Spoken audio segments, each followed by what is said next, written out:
November 11th, 1918. All across the Western Front, the clocks that were lucky enough to escape the 4 years of shelling chimed the 11th hour. And with that, the First World War came to an end. From 10 o'clock to 11, the hour for the cessation of hostilities, the opposed batteries simply raised hell.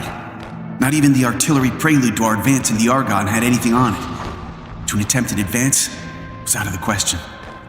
It was not a barrage. It was a deluge. Nothing quite so electrical in effect as the sudden stop that came at 11 a.m. has ever occurred to me. It was 10:60 precisely, and the roar stopped like a motor car hitting a wall. The resulting quiet was uncanny in comparison. From somewhere far below ground, Germans began to appear. They clambered to the parapets and began to shout wildly. They threw their rifles, hats, bandoliers, bayonets, and trench knives toward us. They began to sing. Lieutenant Walter A. Davenport, 101st Infantry Regiment, U.S. Army.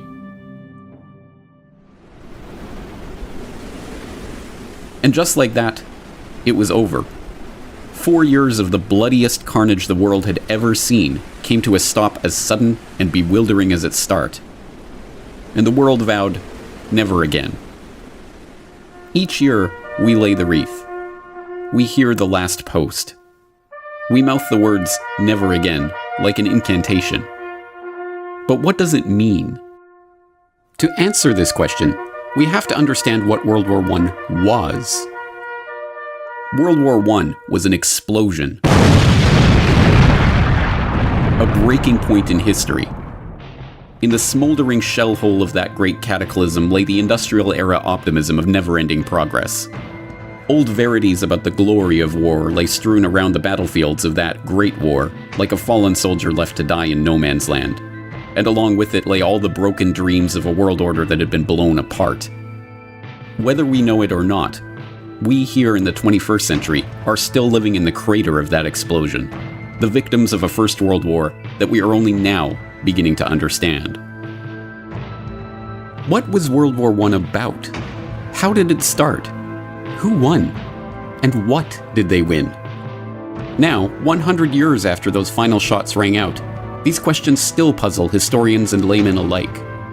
But as we shall see, this confusion is not a happenstance of history, but the wool that has been pulled over our eyes to stop us from seeing what World War I really was. This is the story of World War I that you didn't read in the history books. This is the World War I conspiracy.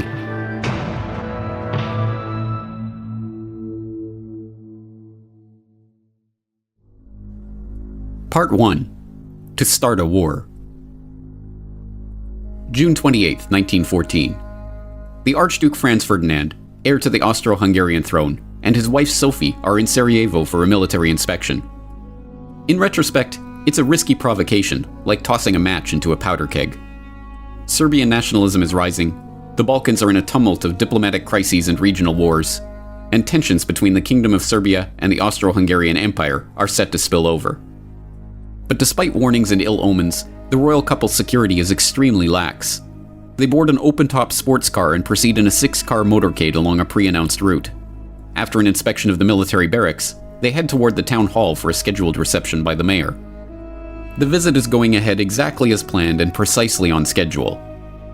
And then, the bomb goes off. As we now know, the motorcade was a death trap. 6 assassins lined the royal couple's route that morning, armed with bombs and pistols.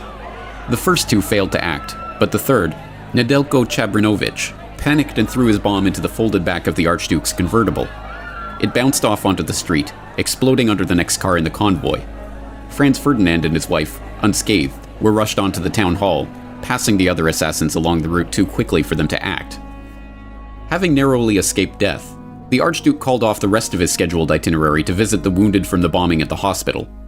By a remarkable twist of fate, the driver took the couple down the wrong route, and, when ordered to reverse, stopped the car directly in front of the delicatessen where would-be assassin Gavrilo Princip had gone after having failed in his mission along the motorcade.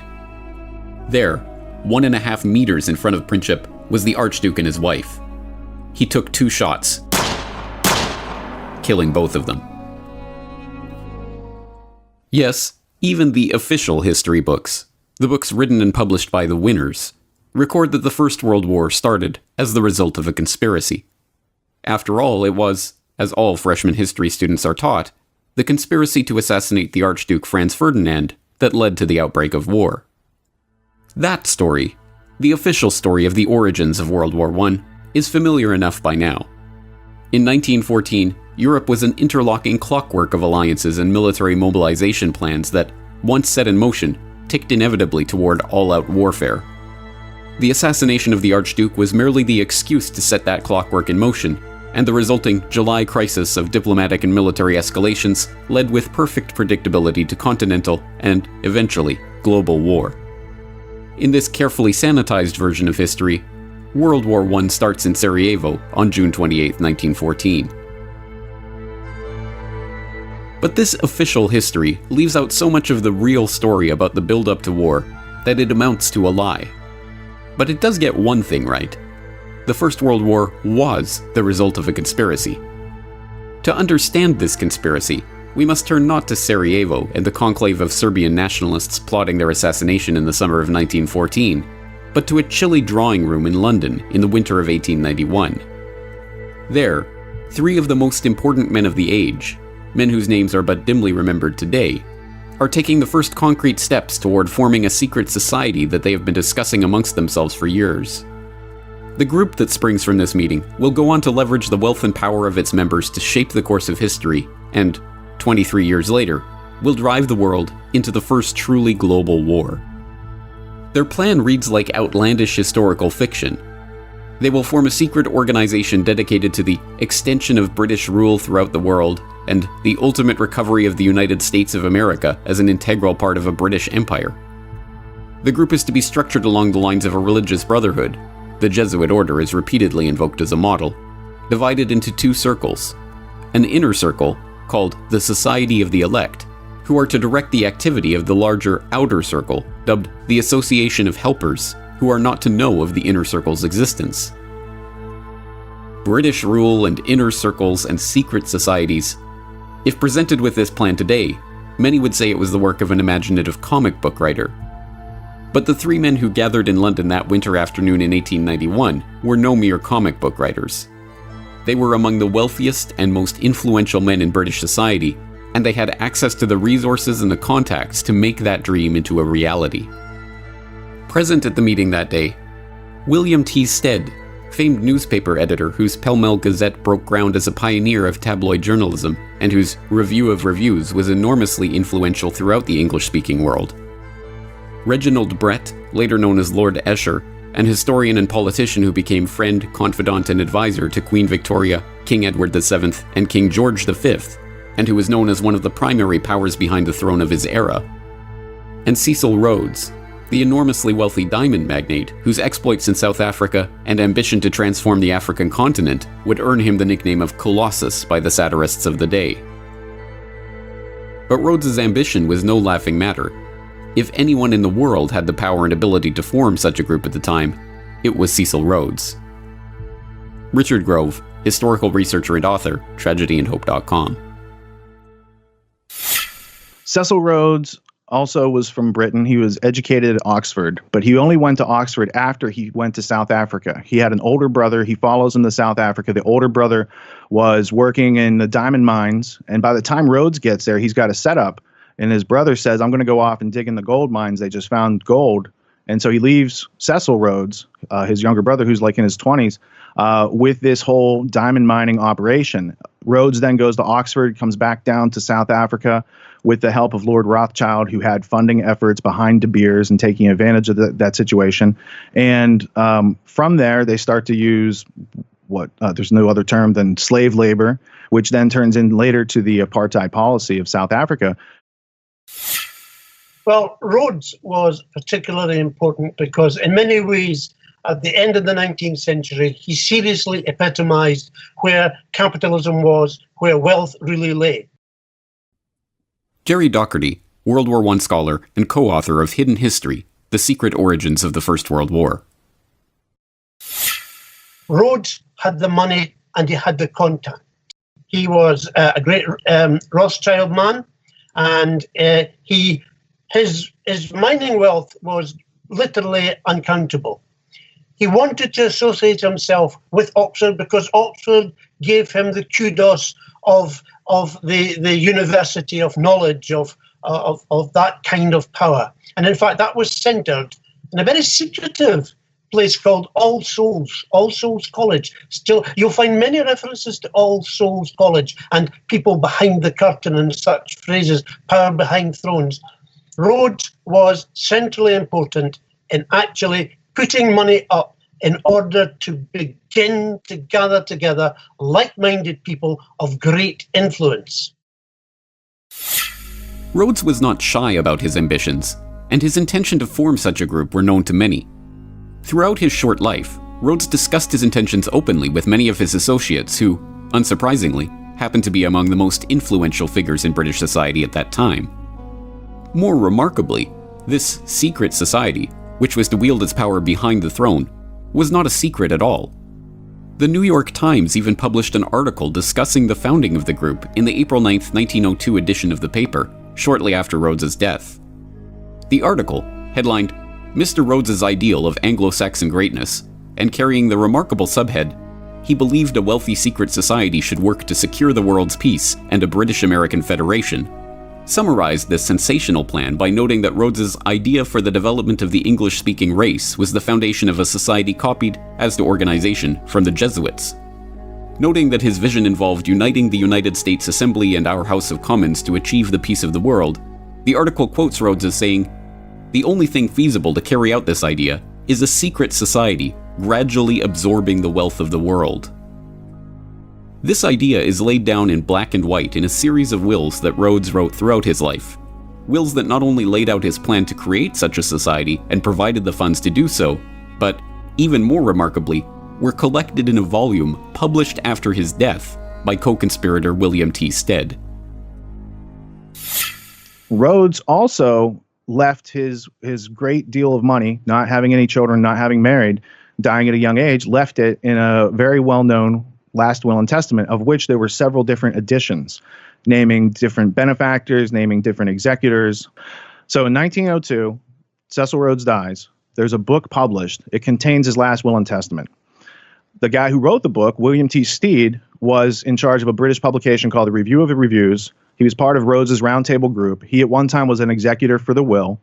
And in that will, it says that he laments the loss of America from the British Empire, and that they should formulate a secret society with the specific aim of bringing America back into the empire. Then he names all the countries that they need to include in this list to have world domination, to have an English-speaking union, to have British race as the enforced culture on all countries around the world. The will contains the goal. The goal is amended over a series of years and supported and used to gain support. And then by the time he dies in 1902, there's funding, there's a plan, there's an agenda, there's working groups, and it all launches and then takes hold. And then not too long later, you've got World War I. And then from that, you've got World War II. And then you've got a century of control and slavery that really could have been prevented. When, at the time of Rhodes' death in 1902, this secret society decided to partially reveal itself, it did so under the cloak of peace. It was only because they desired world peace, they insisted, that they had created their group in the first place, and only for the noblest of reasons that they aimed to gradually absorb the wealth of the world. But contrary to this pacific public image, from its very beginnings, the group was interested primarily in war. In fact, one of the very first steps taken by this Rhodes Roundtable, as it was known by some, was to maneuver the British Empire into war in South Africa.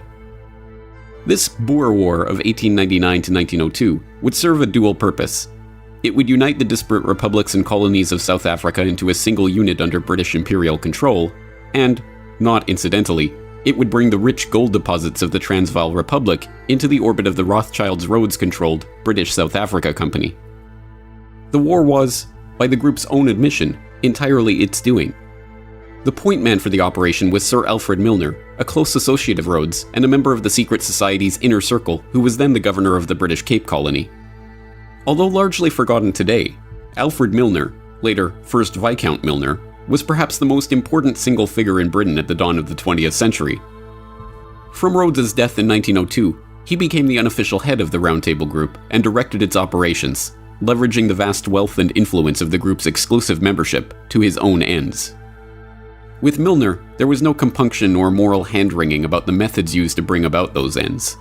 In a letter to Lord Roberts, Milner casually confessed to having engineered the Boer War. "I precipitated the crisis, which was inevitable, before it was too late. It is not very agreeable, and in many eyes, not a very creditable piece of business to have been largely instrumental in bringing about a war."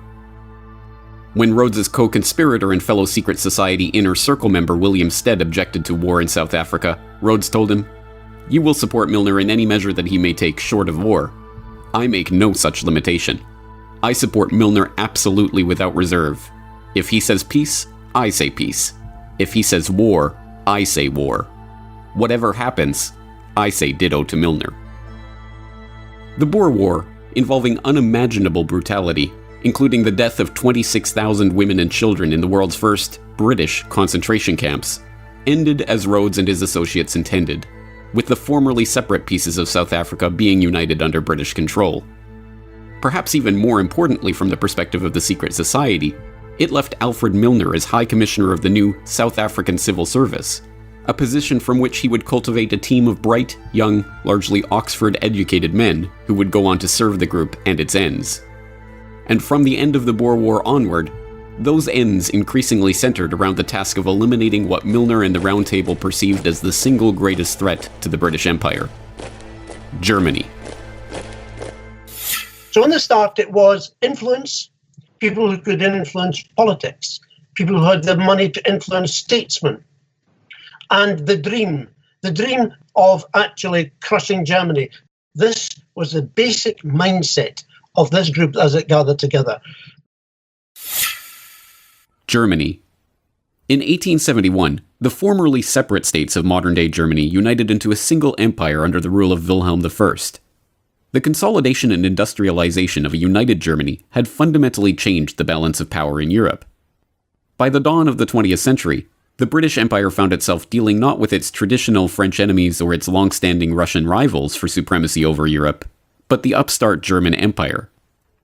Economically, technologically, even militarily, if the trends continued, it would not be long before Germany began to rival and even surpass the British Empire.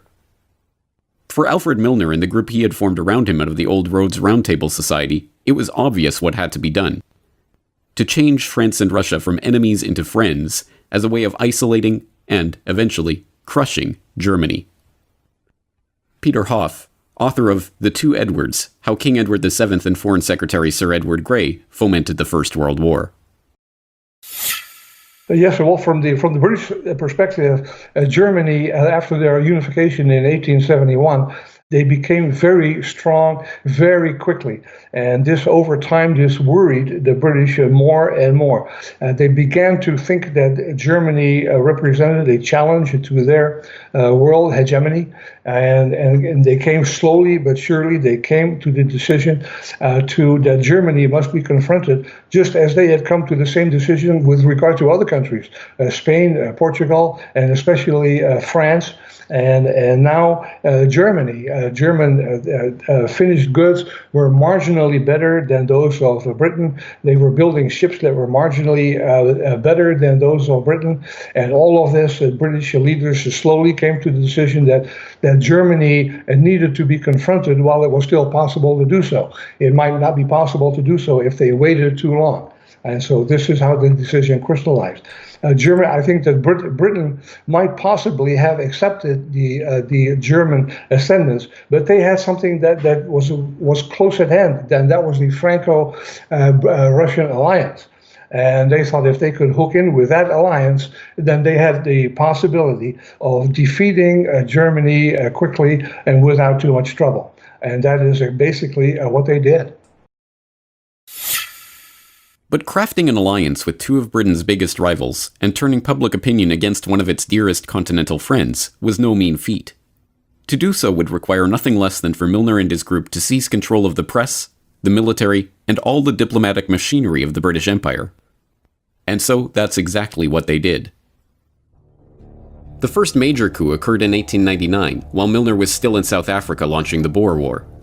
That year, the Milner Group ousted Donald Mackenzie Wallace, the director of the Foreign Department at the Times, and installed their man, Ignatius Valentine Schirall. Schirall, a former employee of the Foreign Office with inside access to officials there, not only helped to ensure that one of the most influential press organs of the empire would spin all international events for the benefit of the secret society, but he helped to prepare his close personal friend, Charles Harding, to take on the crucial post of ambassador to Russia in 1904, and, in 1906, the even more important post of permanent undersecretary at the Foreign Office.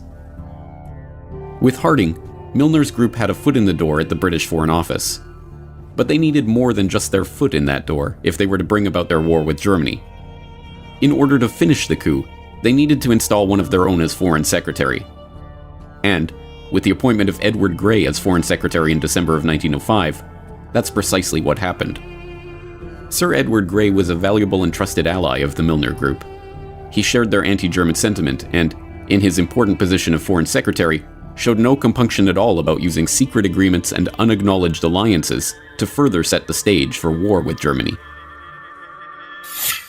Well, he became a Foreign Secretary in 1905, I believe, and the Foreign Secretary in France was, of course, Delcasse. And Delcasse was very much anti-German and very passionate about the recovery of Alsace-Lorraine. And so he and the king hit it off very well together. And Edward Grey shared this anti-German feeling with the king.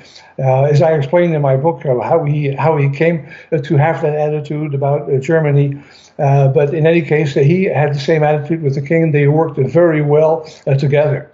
And Edward Grey very freely acknowledged the heavy role that the king played in British foreign policy. And he said that this was not a problem because he and the king were in an agreement on most issues, and so they worked very well together. The pieces were already beginning to fall into place for Milner and his associates. With Edward Grey as Foreign Secretary, Harding as his unusually influential Undersecretary, Rhodes' co-conspirator Lord Esher installed as Deputy Governor of Windsor Castle, where he had the ear of the king, and the king himself, whose unusual hands-on approach to foreign diplomacy and whose wife's own hatred of the Germans dovetailed perfectly with the group's aims. The diplomatic stage was set for the formation of the Triple Entente between France, Russia, and Great Britain. With France to the west and Russia to the east, England's secret diplomacy had forged the two pincers of a German-crushing vice. All that was needed was an event that the group could spin to its advantage to prepare the population for war against their former German allies. Time and again throughout the decade leading up to the Great War, the group's influential agents in the British press tried to turn every international incident into another example of German hostility. When the Russo-Japanese War broke out, rumors swirled in London that it was in fact the Germans that had stirred up the hostilities.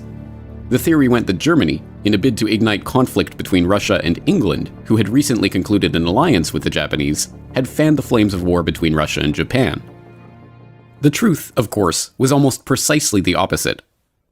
Lord Lansdowne had conducted secret negotiations with Japan before signing a formal treaty in January 1902. Having exhausted their reserves building up their military, Japan turned to Cecil Rhodes' co-conspirator Lord Nathan Rothschild to finance the war itself. Denying the Russian Navy access to the Suez Canal and high-quality coal, which they did provide to the Japanese, the British did everything they could to ensure that the Japanese would crush the Russian fleet, effectively removing their main European competitor for the Far East. The Japanese Navy was even constructed in Britain, but these facts did not find their way into the Milner-controlled press.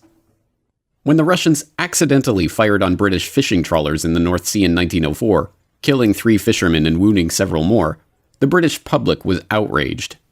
Rather than whip up the outrage, however, the Times and other mouthpieces of the secret society instead tried to paper over the incident. Meanwhile, the British Foreign Office outrageously tried to blame the incident on the Germans, kicking off a bitter press war between Britain and Germany. The most dangerous provocations of the period centered around Morocco, when France, emboldened by secret military assurances from the British and backed up by the British press, engaged in a series of provocations, repeatedly breaking assurances to Germany that Morocco would remain free and open to German trade. At each step, Milner's acolytes, both in government and in the British press, cheered on the French and demonized any and every response from the Germans, real or imagined. Given that we're living in a world of territorial aggrandizement, there was a concocted incident over Morocco, and the allegation that Germany was secretly trying to take over the British-French influence in Morocco, and that literally was nonsense. But it was blown up into an incident, and people were told, prepare. You had better prepare yourself for the possibility of war, because we will not be dictated to by that Kaiser person over in Berlin. One of the incidents, which I would need to make reference to get the date perfectly right, referred to a threat. Well, it seemed it was portrayed as a threat. It was no more than a threat than a fly would be if it came into your room at the present moment, of a gunboat sitting off the coast of Africa. And it was purported that this was the sign that, in fact, Germany was going to have a deep water port, and they were going to use it as a springboard to interrupt British shipping. When we researched it, Jim and I discovered that the size of that so-called gunboat was physically smaller than the King of England's Royal Yacht. But history has portrayed this as a massive threat to the British Empire and its masculinity, if you like, because that's how they saw themselves.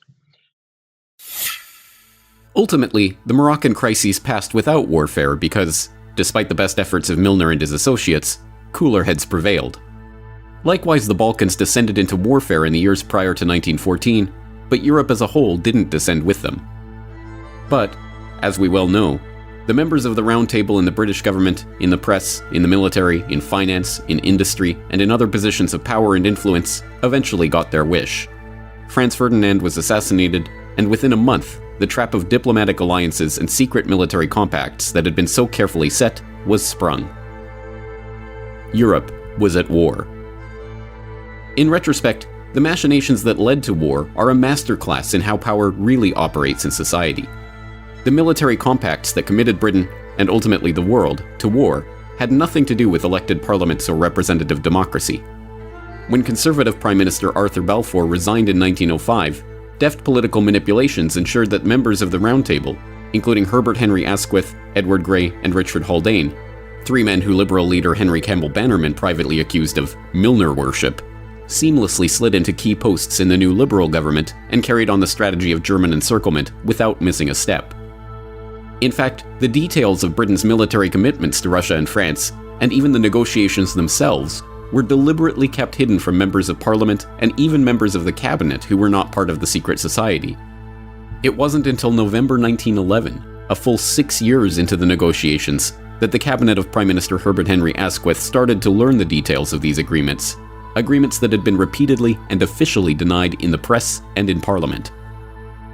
This is how the cabal functioned. Efficiently, quietly, and, convinced of the righteousness of their cause, completely uncaring about how they achieved their ends. It is to this clique, not to the doings of any conspiracy in Sarajevo, that we can attribute the real origins of the First World War, with the 9 million dead soldiers and 7 million dead civilians that lay piled in its wake. But for this cabal, 1914 was just the start of the story. In keeping with their ultimate vision of a united Anglo-American world order, the jewel in the crown of the Milner Group was to embroil the United States in the war, to unite Britain and America in their conquest of the German foe. Across the Atlantic, the next chapter in this hidden history was just getting underway.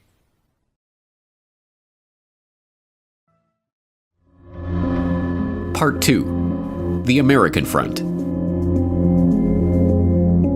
May 7th, 1915. Colonel Edward Mandell House is on his way to meet with King George V, who ascended to the throne after Edward VII's death in 1910. Accompanying him is Edward Grey, British Foreign Secretary and acolyte of the Milner Group.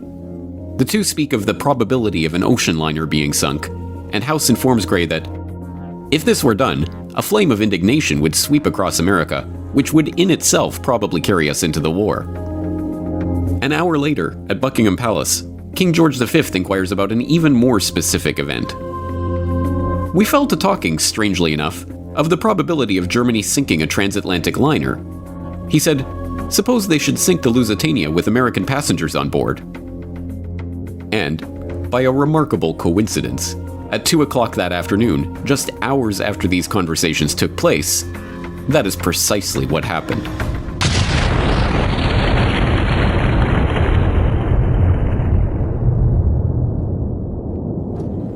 The Lusitania, one of the largest passenger liners in the world, is en route from New York to Liverpool when it is struck by a torpedo from a German U-boat. She sinks to the bottom in minutes, killing 1,198 passengers and crew, including 128 Americans.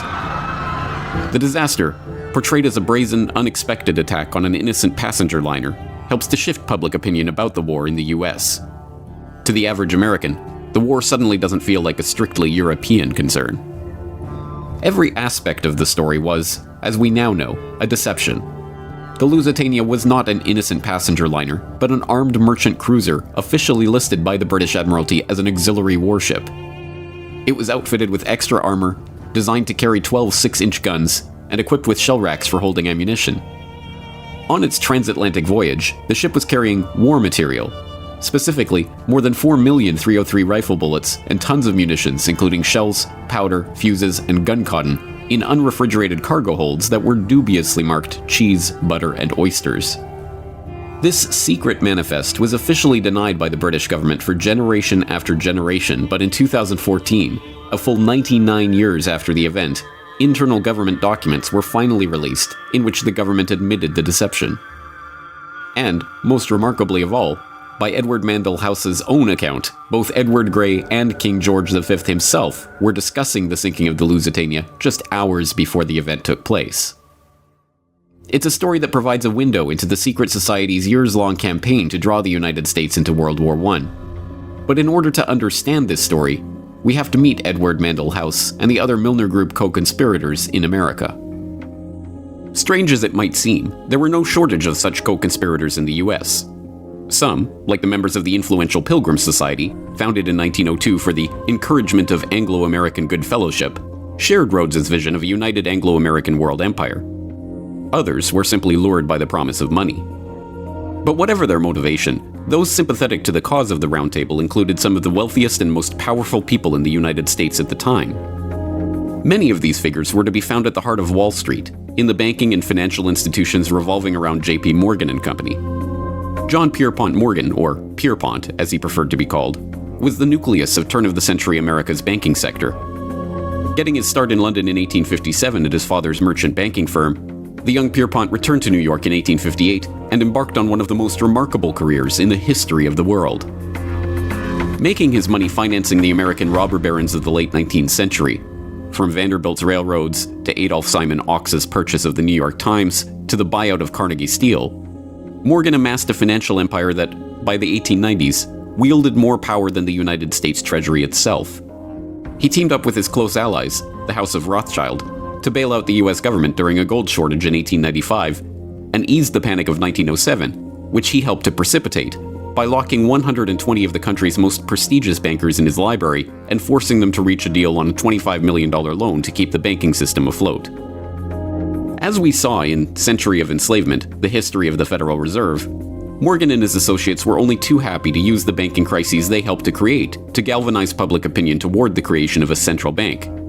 So long as that central bank was owned and directed by Wall Street, of course. But their initial plan, the Aldrich Plan, was immediately recognized as a Wall Street ploy. Morgan and his fellow bankers were going to have to find a suitable cover to get their act through Congress, including, preferably, a president with sufficient progressive cover to give the new Federal Reserve Act an air of legitimacy. And they found their ideal candidate in the politically unknown president of Princeton University, Woodrow Wilson, a man who they were about to rocket straight into the White House with the help of their point man and Round Table co-conspirator, Edward Mandell House. Richard Grove, TragedyAndHope.com. Woodrow Wilson was an obscure professor at Princeton University who, from reading all that I've read about him, wasn't the smartest guy, but he was smart enough to pick up when other people had good ideas.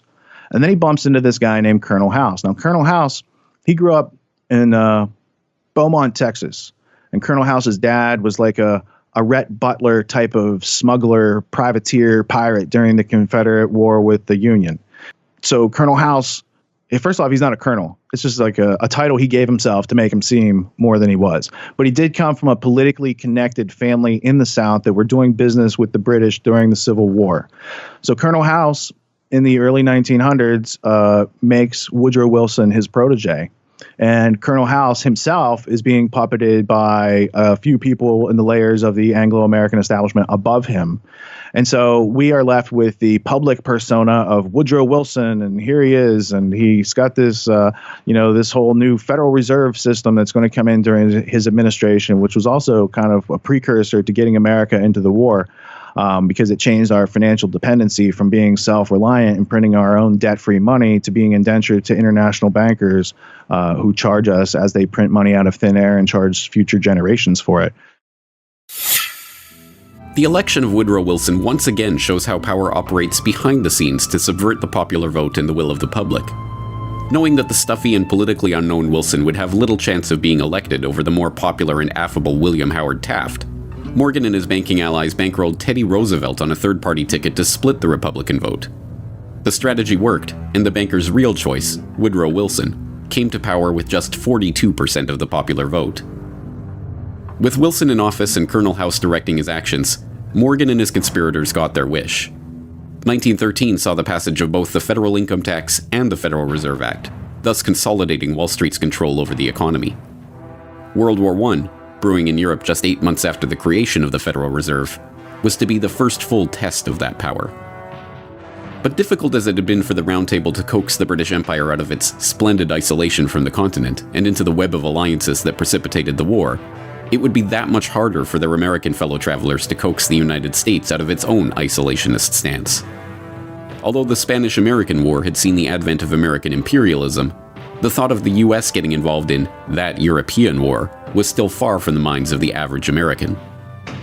A 1914 editorial from the New York Sun captures the sentiment of most of America at the time of the outbreak of the war in Europe. There is nothing reasonable in such a war as that for which Europe has been making ready, and it would be folly for this country to sacrifice itself to the frenzy of dynastic policies and the clash of ancient hatreds which is urging the old world to its destruction. The Sun was by no means unique in its assessment.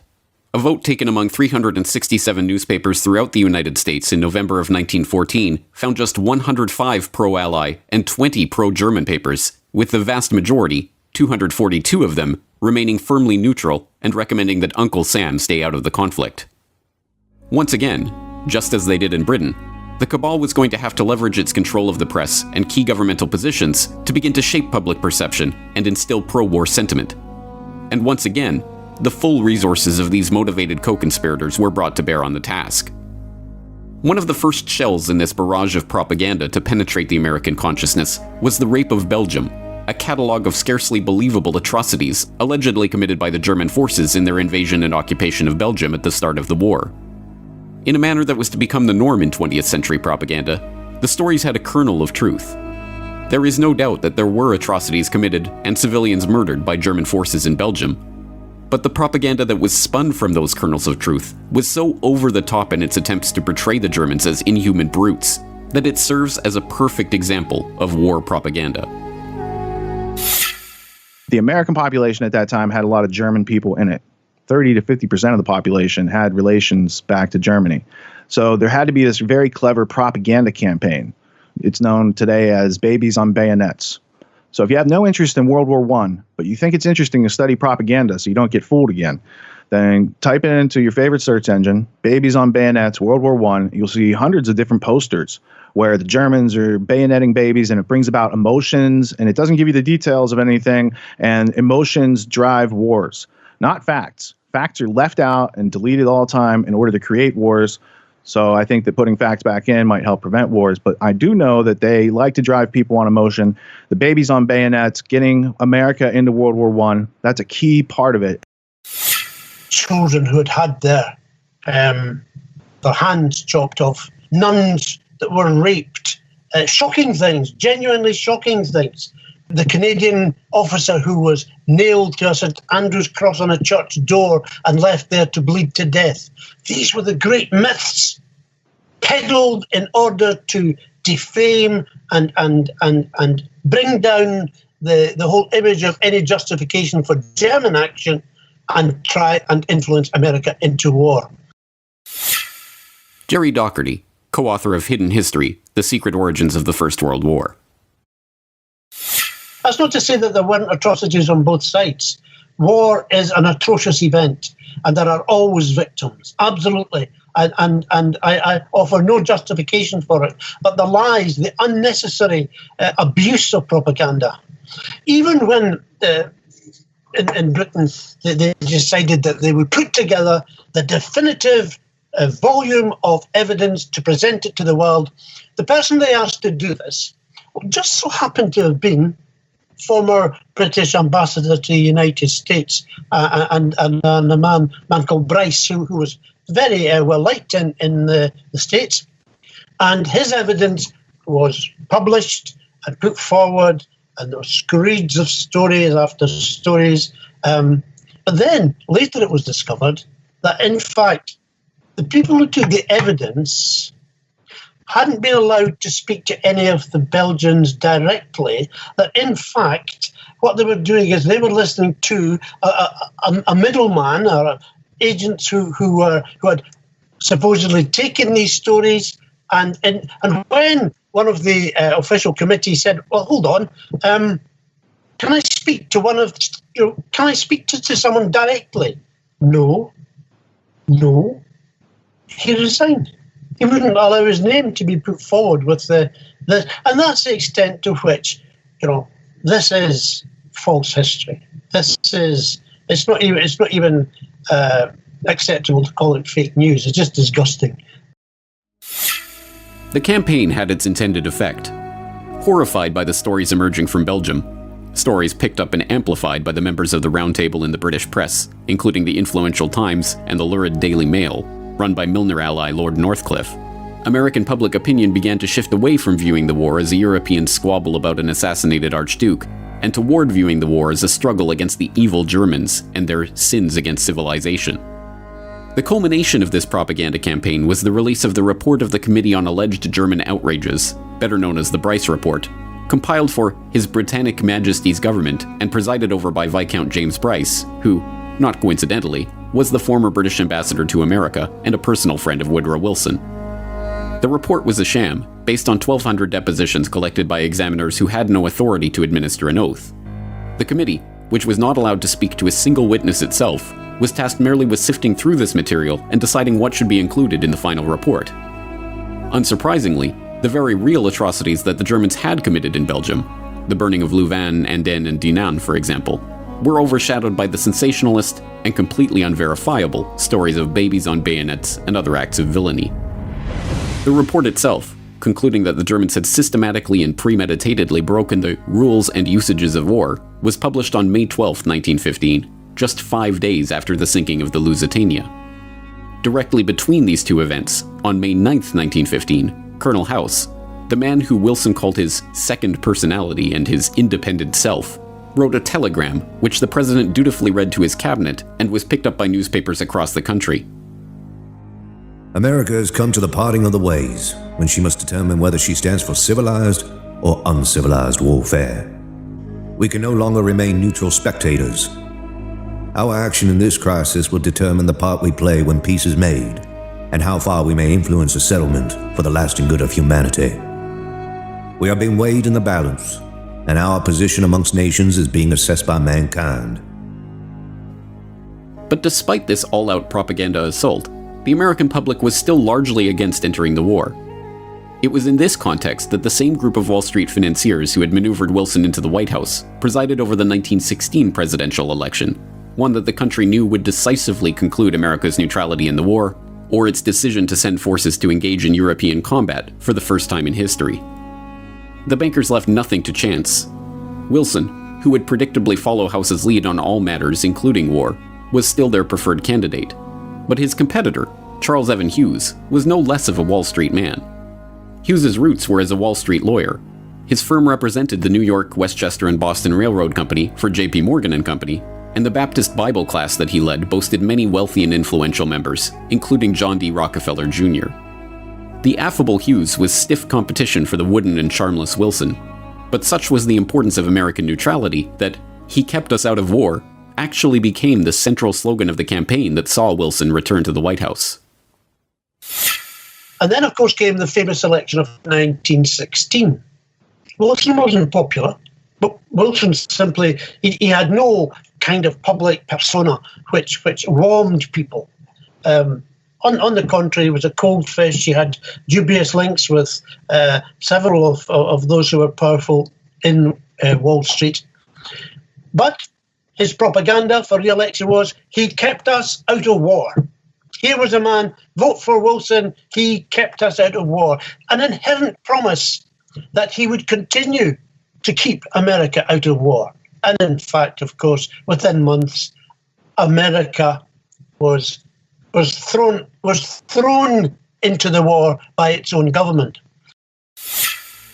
He kept us out of war. But just as in the British election of 1906, which saw the British public overwhelmingly voting for Henry Campbell Bannerman's Liberal Party and their platform of peace, only to get the Milnerites in the cabinet entering secret agreements to bring about war, so too was the American public duped at the ballot box in 1916. In fact, in the fall of 1915, over 1 year before the election even took place, Wilson's string puller, Edward Mandell House, was engaged in a secret negotiation with Edward Grey, the Milnerite heading Britain's Foreign Office. That negotiation, long hidden from the public, but finally revealed when House's papers were published in 1928, shows the lengths to which Grey and House were willing to go to draw America into the war on the side of the Allies and against the Germans.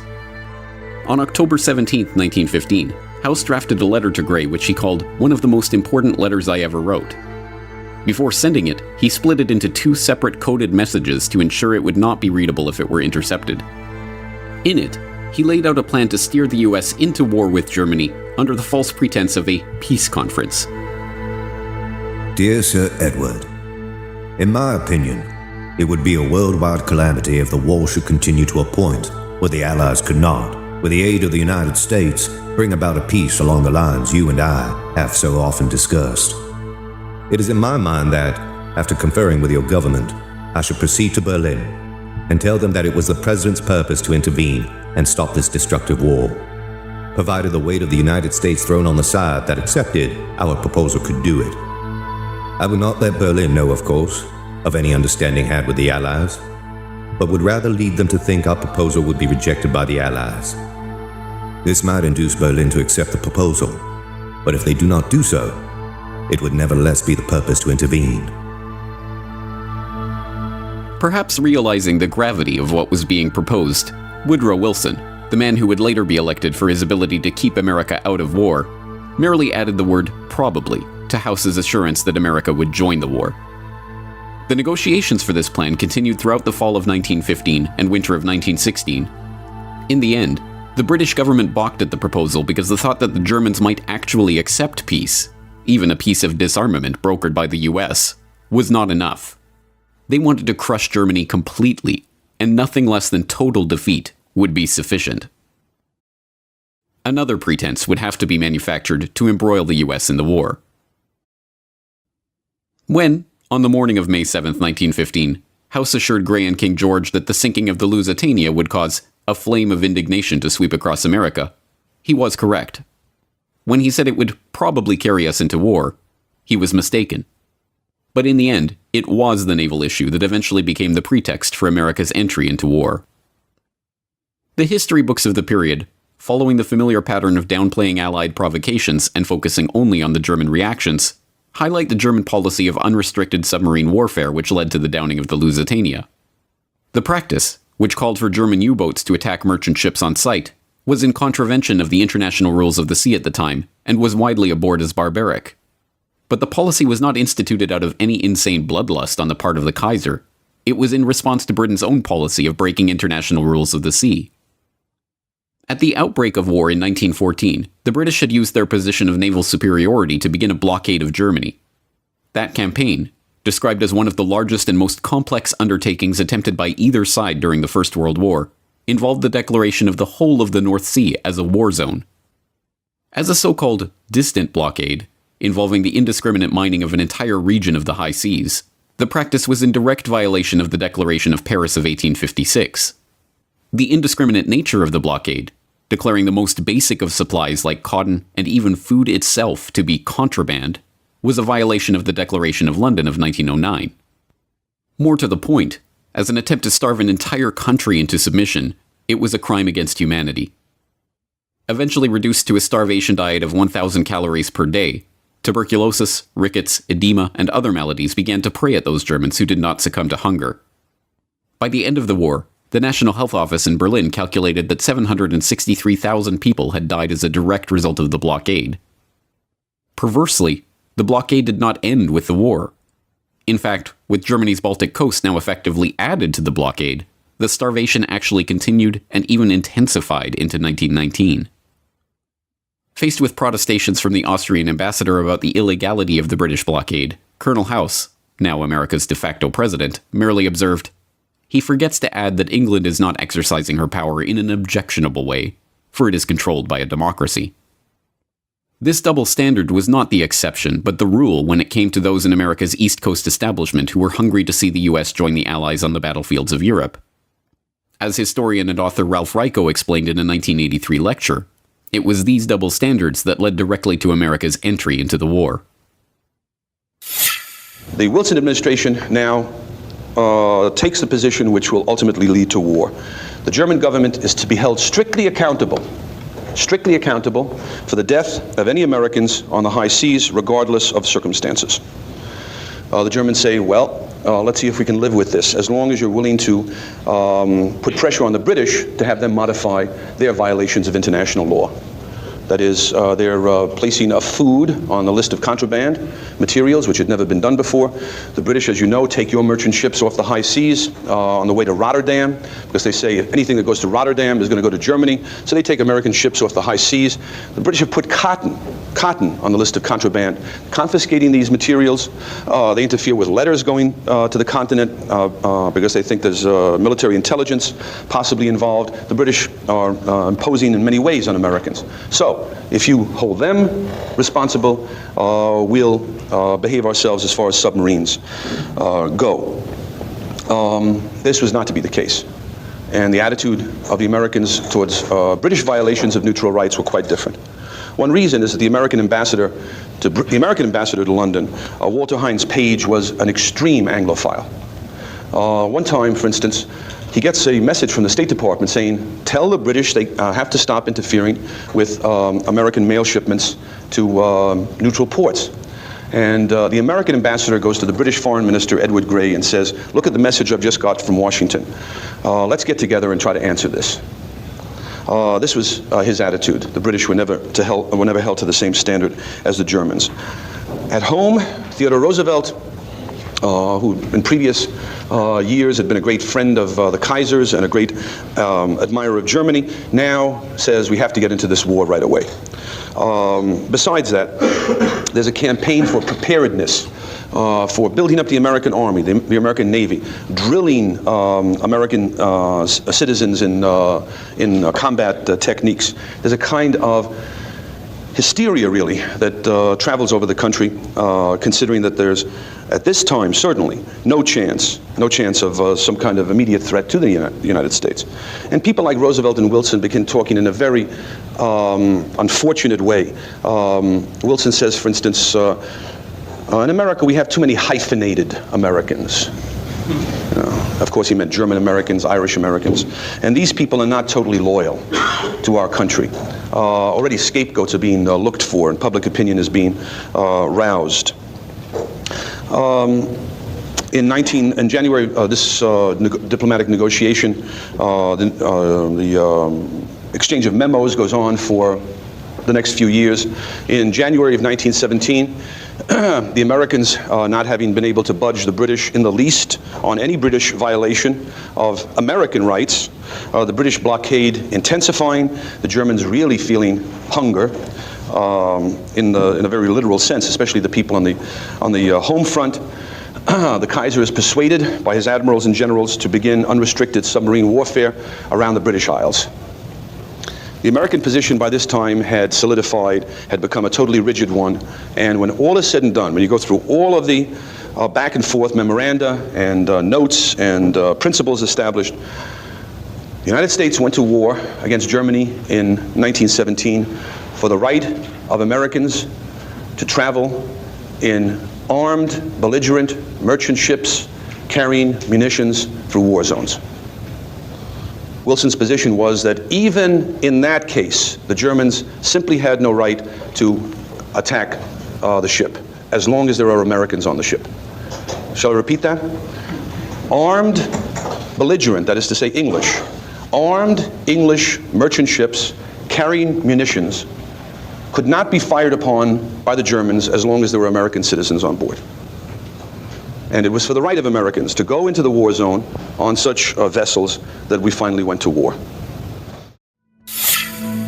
After months of deliberations, and with the situation on the home front becoming increasingly desperate, the German military commanders decided to resume their unrestricted submarine warfare in 1917. As expected, U.S. merchant ships were sunk, including 4 ships in late March alone.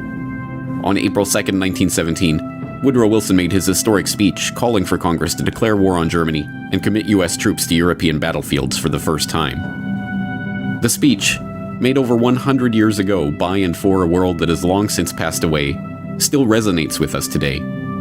Embedded within it is the rhetoric of warfare that has been employed by president after president, prime minister after prime minister, in country after country, and war after war, right down to the current day.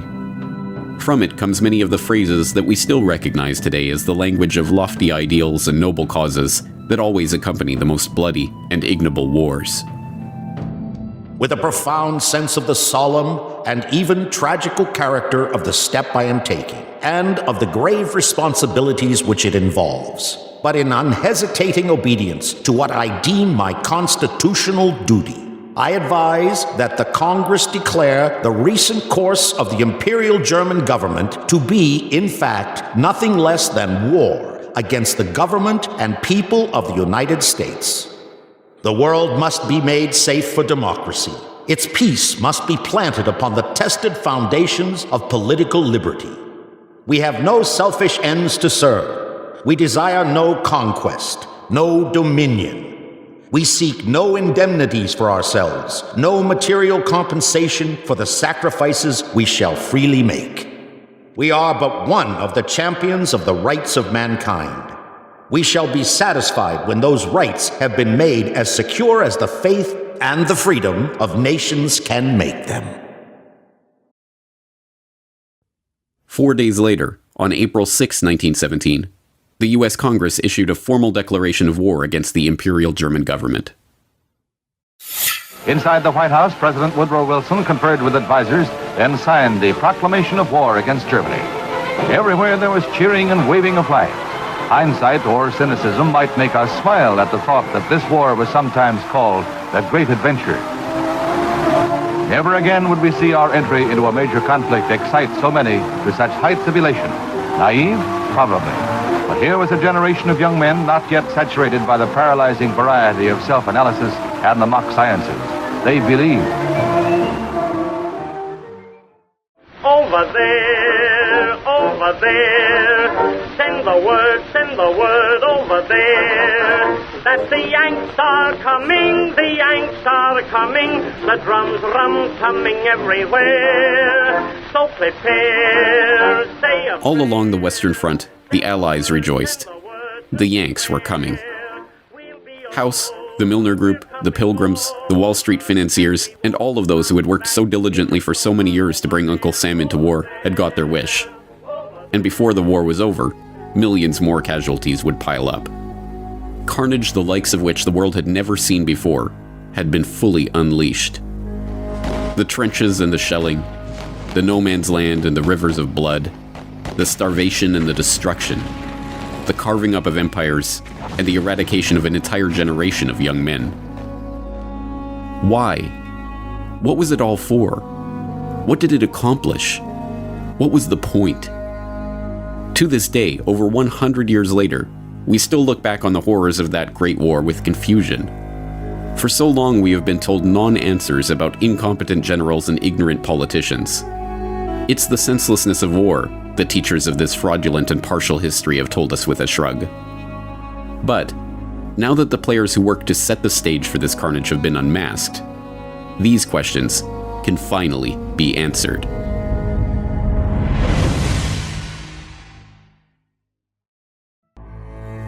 Part 3. A New World Order.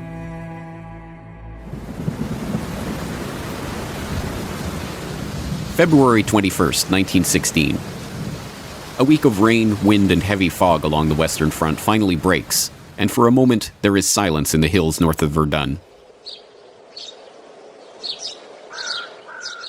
That silence is broken at 7:15 a.m. when the Germans launch an artillery barrage heralding the start of the largest battle the world had ever seen. Thousands of projectiles are flying in all directions, some whistling, others howling, others moaning low, and all uniting in one infernal roar. From time to time, an aerial torpedo passes, making a noise like a gigantic motor car. With a tremendous thud, a giant shell bursts quite close to our observation post, breaking the telephone wire and interrupting all communication with our batteries. A man gets out at once for repairs, crawling along on his stomach through all this place of bursting mines and shells. It seems quite impossible that he should escape in the rain of shell, which exceeds anything imaginable. There has never been such a bombardment in war. Our man seems to be enveloped in explosions and shelters himself from time to time in the shell craters which honeycomb the ground. Finally, he reaches a less stormy spot, mends his wires, and then, as it would be madness to try to return, settles down in a big crater and waits for the storm to pass. Beyond, in the valley, dark masses are moving over the snow-covered ground. It is the German infantry advancing in packed formation along the valley of the attack. They look like a big gray carpet being unrolled over the country. We telephone through to the batteries, and the ball begins. The sight is hellish. In the distance, in the valley, and upon the slopes, regiments spread out, and as they deploy, fresh troops come pouring in. There's a whistle over our heads. It is our first shell. It falls right in the middle of the enemy infantry.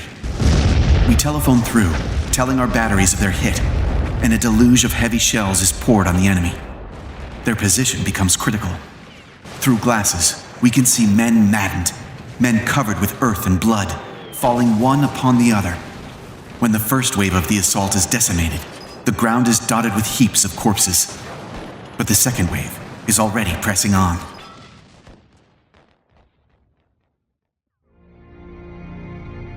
This anonymous French staff officer's account of the artillery offensive that opened the Battle of Verdun, recounting the scene as an heroic French communications officer repairs the telephone line to the French artillery batteries, allowing for a counterstrike against the first wave of German infantry, brings a human dimension to a conflict that is beyond human comprehension. The opening salvo of that artillery barrage alone, involving 1,400 guns of all sizes, dropped a staggering 2.5 million shells on a 10-kilometer front near Verdun in northeastern France over 5 days of nearly uninterrupted carnage, turning an otherwise sleepy countryside into an apocalyptic nightmare of shell holes, craters, torn-out trees, and ruined villages. By the time the battle finished 10 months later, 1 million casualties lay in its wake. 1 million stories of routine bravery like that of the French communications officer. And Verdun was far from the only sign that the stately, sanitized version of 19th century warfare was a thing of the past. Similar carnage played out at the Somme, and Gallipoli, and Vimy Ridge, and Galicia, and 100 other battlefields. Time and again, the generals threw their men into meat grinders, and time and again, the dead bodies lay strewn on the other side of that slaughter. But how did such bloodshed happen? For what purpose? What did the First World War mean? The simplest explanation is that the mechanization of 20th century armies had changed the logic of warfare itself. In this reading of history, the horrors of World War I were the result of the logic dictated by the technology with which it was fought. It was the logic of the siege guns that bombarded the enemy from over 100 kilometers away. It was the logic of the poison gas, spearheaded by Bayer and their School for Chemical Warfare in Leverkusen. It was the logic of the tank, the airplane, the machine gun, and all of the other mechanized implements of destruction that made mass slaughter a mundane fact of warfare. But this is only a partial answer. More than just technology was at play in this Great War, and military strategy and million-casualty battles were not the only ways that World War I had changed the world forever. Like that unimaginable artillery assault at Verdun, the First World War tore apart all the verities of the old world, leaving a smoldering wasteland in its wake. A wasteland that could be reshaped into a new world order. For the would-be engineers of society, war, with all of its attendant horrors, was the easiest way to demolish the old traditions and beliefs that lay between them and their goals. This was recognized early on by Cecil Rhodes and his original clique of co-conspirators. As we have seen, it was less than 1 decade after the founding of Cecil Rhodes' society to achieve the peace of the world that vision was amended to include war in South Africa, and then amended again to include embroiling the British Empire in a world war. Many others became willing participants in that conspiracy because they too could profit from the destruction and the bloodshed. And the easiest way to understand this idea is at its most literal level: profit. War is a racket. It always has been. It is possibly the oldest, easily the most profitable, surely the most vicious. It is the only one international in scope. It is the only one in which the profits are reckoned in dollars and the losses in lives.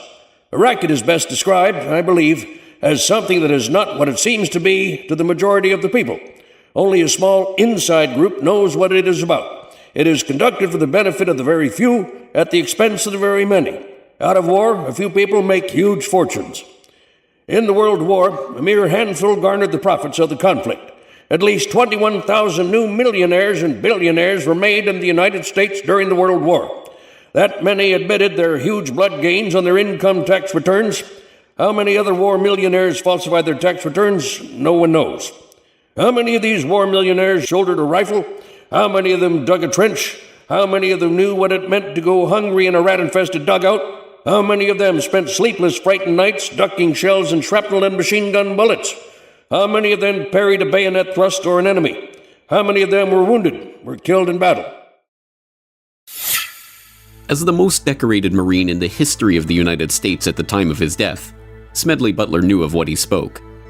Having seen the minting of those tens of thousands of new millionaires and billionaires out of the blood of his fellow soldiers, his famous rallying cry, "War is a racket," has resonated with the public since he first began, in his own memorable words, trying to educate the soldiers out of the sucker class. Indeed, the war profiteering on Wall Street started even before America joined the war. Although, as J.P. Morgan partner Thomas Lamont noted, at the outbreak of the war in Europe, American citizens were urged to remain neutral in action, in word, and even in thought. Our firm had never for one moment been neutral. We didn't know how to be. From the very start, we did everything we could to contribute to the cause of the Allies. Whatever the personal allegiances that may have motivated the bank's directors, this was a policy that was to yield dividends for the Morgan Bank that even the greediest of bankers could scarcely have dreamed of before the war began. John Pierpont Morgan himself died in 1913, before the passage of the Federal Reserve Act he had stewarded into existence, and before the outbreak of war in Europe. But the House of Morgan stood strong, with the Morgan Bank under the helm of his son, John Pierpont Morgan Jr., maintaining its position as preeminent financier in America. The young Morgan moved quickly to leverage his family's connections with the London banking community, and the Morgan Bank signed its first commercial agreement with the British Army Council in January 1915, just 4 months into the war. That initial contract, a $12 million purchase of horses for the British war effort to be brokered in the US by the House of Morgan, was only the beginning. By the end of the war, the Morgan Bank had brokered $3 billion in transactions for the British military, equal to almost half of all American supplies sold to the Allies in the entire war. Similar arrangements with the French, Russian, Italian, and Canadian governments saw the bank broker billions more in supplies for the Allied war effort. But this game of war financing was not without its risks. If the Allied powers were to lose the war, the Morgan Bank and the other major Wall Street banks would lose the interest on all of the credit they had extended to them. By 1917, the situation was dire. The British government's overdraft with Morgan stood at over $400 million, and it was not clear that they would even win the war, let alone be in a position to repay all their debts when the fighting was over. In April 1917, just 8 days after the US declared war on Germany, Congress passed the War Loan Act extending $1 billion in credit to the Allies. The first payment of $200 million went to the British, and the entire amount was immediately handed over to Morgan as partial payment on their debt to the bank. When, a few days later, $100 million was parceled out to the French government, it too was promptly returned to the Morgan coffers. But the debts continued to mount, and throughout 1917 and 1918, the US Treasury, aided by the Pilgrim Society member and avowed Anglophile Benjamin Strong, president of the newly created Federal Reserve, quietly paid off the Allied powers' war debts to J.P. Morgan. What I think is interesting is also the bankers' viewpoint here. America was so deeply involved in that war, financing. There was so much money which could only really be repaid as long as Britain and France won. That had they lost, the loss on the American financial, the stock exchange, the stock market, Wall Street, your great industrial giants would have been horrendous. So America was deeply involved, not the people, as is ever the case, not the ordinary citizen who cares, but the financial establishment who had, if you like, treated the entire thing as they might a casino and put all the money on one end of the board, and it had to come good for them. So all of this is going on. I mean, I personally feel that the American people don't realize just how far duped they were by your Carnegies, your J.P. Morgans, your great bankers, your Rockefellers, by the multi-millionaires who emerged from that war because they were the ones who made the profits, not those who lost their sons, lost their grandsons, whose lives were ruined forever by war. After America officially entered the war, the good times for the Wall Street bankers got even better. Bernard Baruch, the powerful financier who personally led Woodrow Wilson into Democratic Party headquarters in New York like a poodle on a string to receive his marching orders during the 1912 election, was appointed to head the newly created War Industries Board. With war hysteria at its height, Baruch and the fellow Wall Street financiers and industrialists who populated the board were given unprecedented powers over manufacture and production throughout the American economy, including the ability to set quotas, fix prices, standardize products, and, as a subsequent congressional investigation showed, pad costs so that the true size of the fortunes that the war profiteers extracted from the blood of the dead soldiers were hidden from the public. Spending government funds at an annual rate of $10 billion, the board minted many new millionaires in the American economy. Millionaires who, like Samuel Prescott Bush of the infamous Bush family, happened to sit on the War Industries Board. Bernard Baruch himself was said to have personally profited from his position as head of the War Industries Board to the tune of $200 million. The extent of government intervention in the economy would have been unthinkable just a few years before. The National War Labor Board was set up to mediate labor disputes. The Food and Fuel Control Act was passed to give the government control over the distribution and sale of food and fuel. The Army Appropriations Act of 1916 set up the Council of National Defense, populated by Baruch and other prominent financiers and industrialists, who oversaw private sector coordination with the government in transportation, industrial and farm production, financial support for the war, and public morale. In his memoirs at the end of his life, Bernard Baruch openly gloated, "The experience had a great influence upon the thinking of business and government. WIB had demonstrated the effectiveness of industrial cooperation and the advantage of government planning and direction. We helped inter the extreme dogmas of laissez-faire, which had for so long molded American economic and political thought. Our experience taught that government direction of the economy need not be inefficient or undemocratic, and suggested that in time of danger, it was imperative." But it was not merely to line the pockets of the well-connected that the war was fought. More fundamentally, it was a chance to change the very consciousness of an entire generation of young men and women. For the class of would-be social engineers that arose in the Progressive Era, from economist Richard T. Ely, to journalist Herbert Croly, to philosopher John Dewey, the Great War was not a horrific loss of life or a vision of the barbarism that was possible in the age of mechanized warfare, but an opportunity to change people's perceptions and attitudes about government, the economy, and social responsibility. Dewey, for example, wrote of the social possibilities of war. In every warring country, there has been the same demand that in the time of great national stress, production for profit be subordinated to production for use. Legal possession and individual property rights have had to give way before social requirements. The old conception of the absoluteness of private property has received the world over a blow from which it will never wholly recover.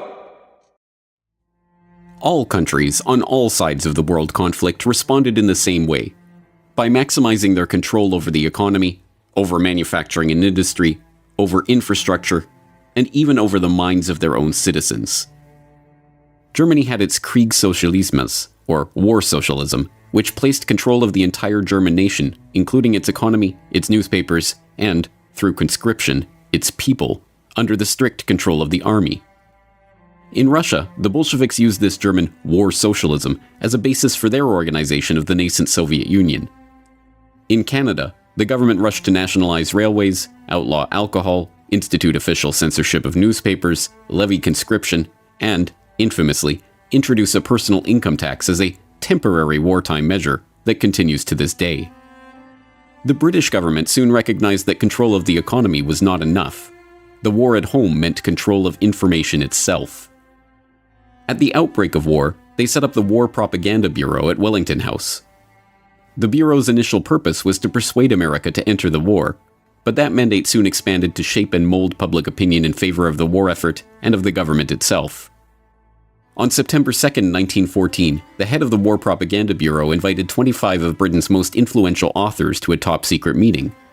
Among those present at the meeting, G.K. Chesterton, Ford Madox Ford, Thomas Hardy, Rudyard Kipling, Arthur Conan Doyle, Arnold Bennett, and H.G. Wells. Not revealed until decades after the war ended, many of those present agreed to write propaganda material promoting the government's position on the war, which the government would get commercial printing houses, including Oxford University Press, to publish as seemingly independent works. Under the secret agreement, Arthur Conan Doyle wrote To Arms, John Masefield wrote Gallipoli and The Old Front Line, Mary Humphrey Ward wrote England's Effort and Towards the Goal, Rudyard Kipling wrote The New Army in Training, G.K. Chesterton wrote The Barbarism of Berlin. In total, the Bureau published over 1,160 propaganda pamphlets over the course of the war. Hilaire Belloc later rationalized his work in service of the government. It is sometimes necessary to lie damnably in the interests of the nation.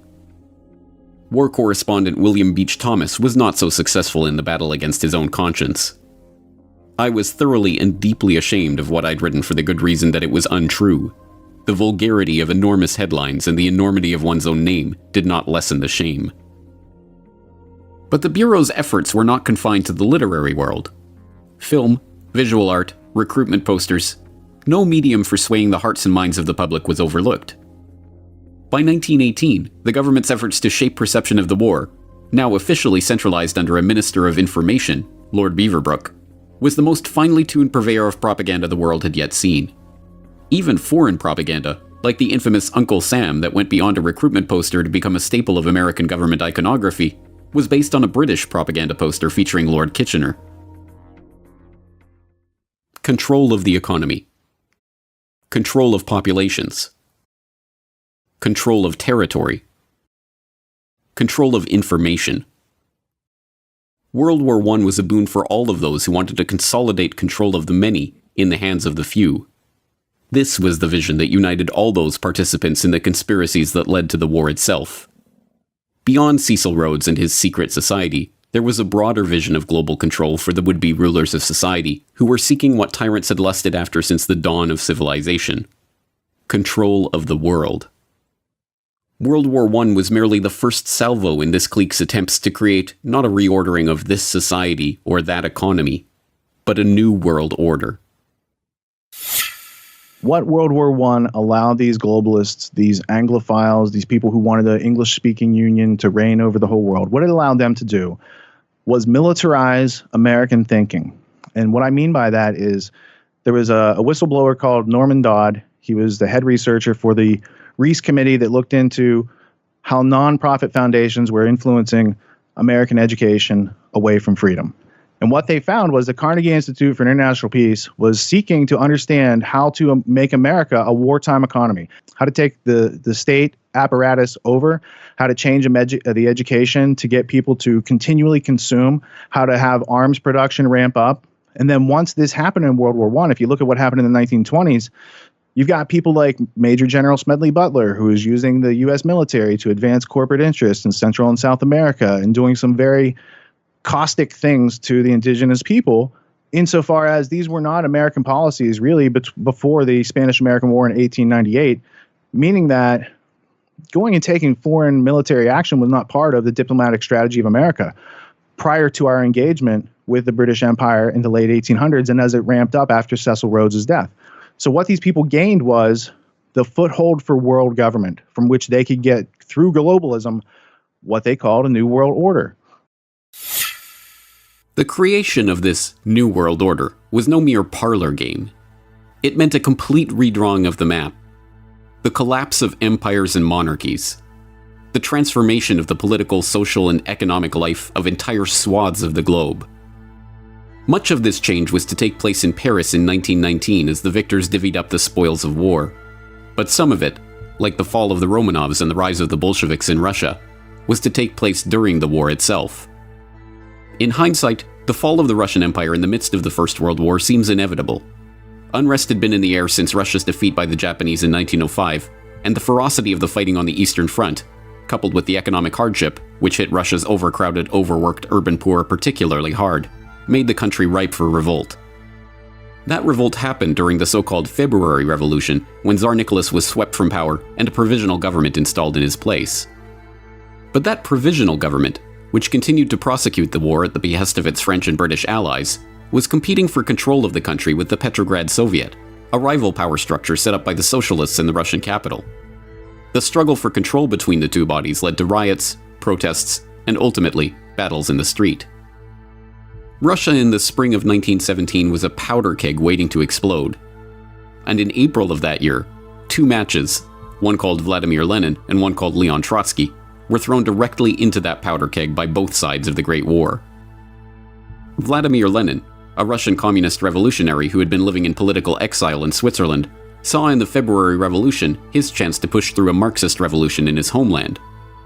But although for the first time in decades his return to that homeland was politically possible, the war made the journey itself an impossibility. Famously, he was able to broker a deal with the German General Staff to allow Lenin and dozens of other revolutionaries to cross through Germany on their way to Petrograd.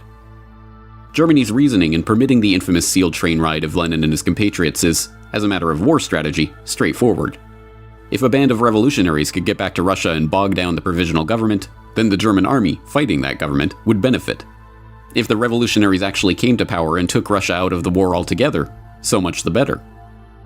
But the curious other side of this story, the one demonstrating how Lenin's fellow communist revolutionary, Leon Trotsky, was shepherded from New York, where he had been living well beyond the means of his income as a writer for socialist periodicals, through Canada, where he was stopped and identified as a revolutionary en route to Russia, and on to Petrograd, is altogether more incredible.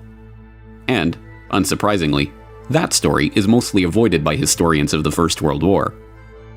One of the scholars who did not shy away from the story was Anthony Sutton, author of Wall Street and the Bolshevik Revolution, whose meticulous research of State Department documents, Canadian government records, and other historical artifacts pieced together the details of Trotsky's unlikely journey.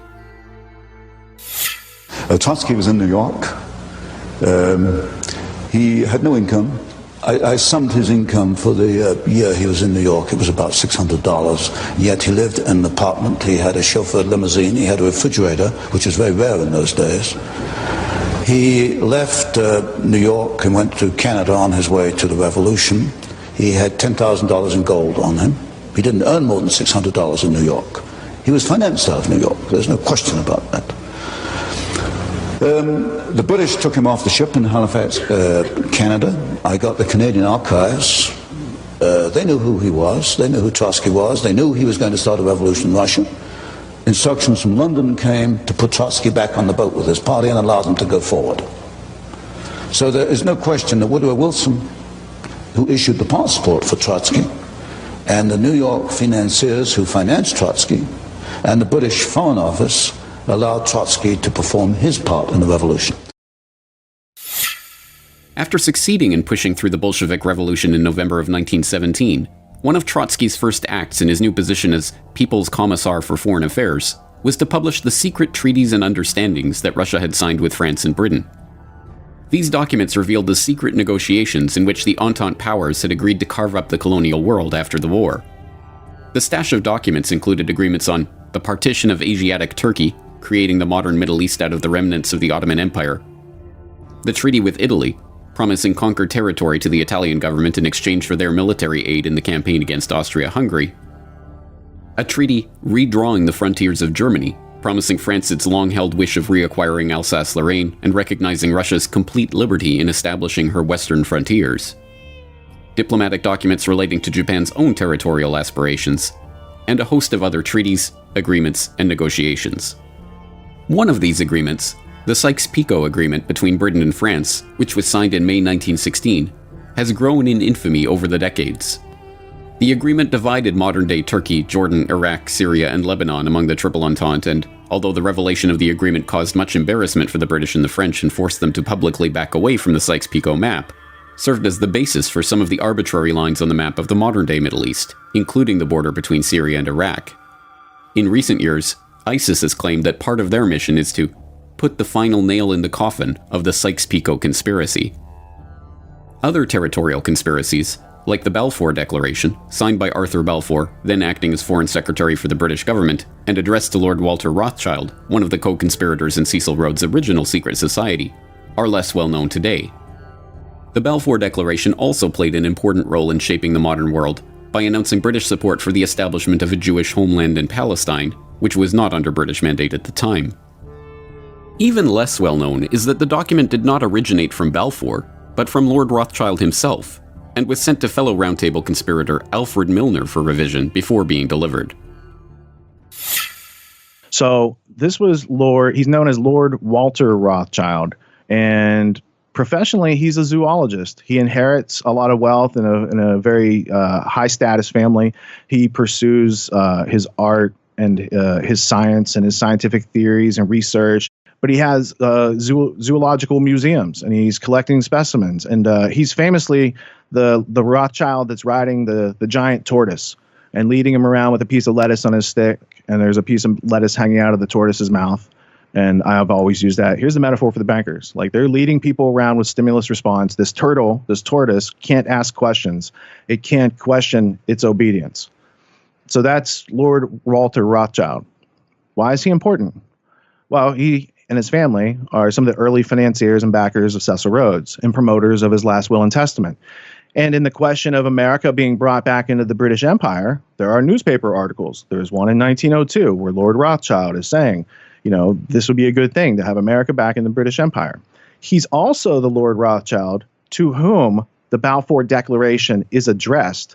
So in 1917, there's an agreement, a letter of agreement sent from the British government from Arthur Balfour to Lord Rothschild. Now, Lord Rothschild and Arthur Balfour, they know each other. They have a long history together. And there's a lot of Fabian socialists in this whole story of what led up to World War I. Specifically with Balfour, he's acting as an agent of the British government saying, we're going to give away this land that's not really ours, and we're going to give it to you guys and your group. The problem is the British had also promised that same land to the Arabs. So now the Balfour Declaration is going against some of the foreign policy plans that they've already promised to these other countries. The other interesting thing about the Balfour Declaration is it just had its 100th anniversary. So they last year had a site that had the whole history of the Balfour Declaration. You could see the originals from Lord Rothschild and going to Lord Milner for changes and coming through Arthur Balfour and then being sent back as an official letter from the monarchy, basically.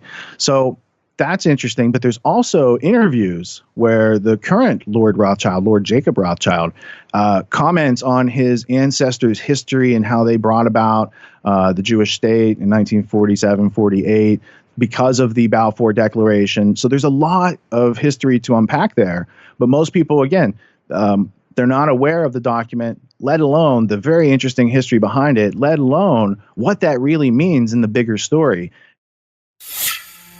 Over 2 decades after Cecil Rhodes launched the secret society that would engineer this so-called Great War, the likes of Alfred Milner and Walter Rothschild were still at it, conspiring to use the war they had brought about to further their own geopolitical agenda. But by the time of the armistice in November 1918, that group of conspirators had greatly expanded, and the scale of their agenda had grown along with it. This was no small circle of friends who had embroiled the world in the first truly global war, but a loosely knit network of overlapping interests, separated by oceans and united in a shared vision for a new world order. Milner, Rothschild, Gray, Wilson, House, Morgan, Baruch, and literally scores of others had each had their part to play in this story. Some were witting conspirators, others merely seeking to maximize the opportunities that war afforded them to reach their own political and financial ends. But to the extent that those behind the World War I conspiracy shared a vision, it was the same desire that had motivated men throughout history: the chance to reshape the world in their own image. Just tell us all over again why. Why? Just You tell won't it find again. this in the textbooks. Why is to bring about, I suspect, a plan to control world society in which you and I won't find the freedoms to believe and think and do as we believe. And war is an instrument of massive change. We know that. It is an instrument of massive change, in particular for those who are defeated. In a war where everyone is defeated, then it's simply an element of massive change. And that's a very deep, thought-provoking concept, that if everyone loses, or if everyone except us, depending on who the us are, loses, then we are going to be in a position to reconstruct in our image. Altogether in the war, who knows, some 10 or 12 million people died. People experienced things both in combat and the people back home understanding what was happening that dazed them, that stunned them. You know, it's almost as if for a few generations the peoples of Europe had been increased, sort of like a flock of sheep by their shepherds, okay? Through industrialization, through the spread of liberal ideas and institutions, through the decrease of infant mortality, the raising of standards of living, the population of Europe was enormously greater than it had ever been before. And now the time came to slaughter some part of the sheep for the purposes of the ones who were in control.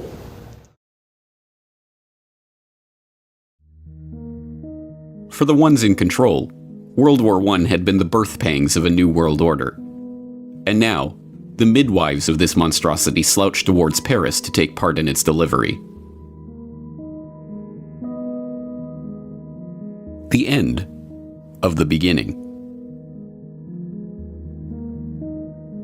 All over the world, on November 11th, 1918, people were celebrating, dancing in the streets, drinking champagne, hailing the armistice that meant the end of the war.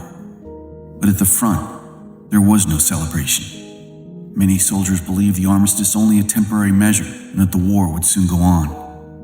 As night came, the quietness, unearthly in its penetration, began to eat into their souls. The men sat around log fires, the first they'd ever had at the front. They were trying to reassure themselves that there were no enemy batteries spying on them from the next hill, and no German bombing planes approaching to blast them out of existence. They talked in low tones. They were nervous. After the long months of intense strain, of keying themselves up to the daily mortal danger, of thinking always in terms of war and the enemy, the abrupt release from it all was physical and psychological agony. Some suffered a total nervous collapse. Some, of a steadier temperament, began to hope that they would someday return to home in the embrace of loved ones. Some could think only of the crude little crosses that marked the graves of their comrades. Some fell into an exhausted sleep. All were bewildered by the sudden meaninglessness of their existence as soldiers, and through their teeming memories paraded that swiftly moving cavalcade of Cantini, Soissons, Saint-Mihiel, the Meuse Argonne, and Sedan. What was to come next? They did not know, and hardly cared. Their minds were numbed by the shock of peace. The past consumed their whole consciousness. The present did not exist, and the future was inconceivable. Colonel Thomas R. Gowanlock, 1st Division, U.S. Army. Little did those troops know how right they were. As the public rejoiced in the outbreak of peace after 4 years of the bloodiest carnage that the human race had ever endured, the very same conspirators that had brought about this nightmare were already converging in Paris for the next stage of their conspiracy. There, behind closed doors, they would begin their process of carving up the world to suit their interests, laying the groundwork and preparing the public consciousness for a new international order, setting the stage for an even more brutal conflict in the future, and bringing the battle-weary soldiers' worst fears for the future to fruition. And all in the name of peace. The French general, Ferdinand Foch, famously remarked after the Treaty of Versailles that, "This is not a peace. It is an armistice for 20 years. As we now know, his pronouncement was precisely accurate. The armistice on November 11, 1918 may have marked the end of the war, but it was not the end of the story. It was not even the beginning of the end. It was, at best, the end of the beginning.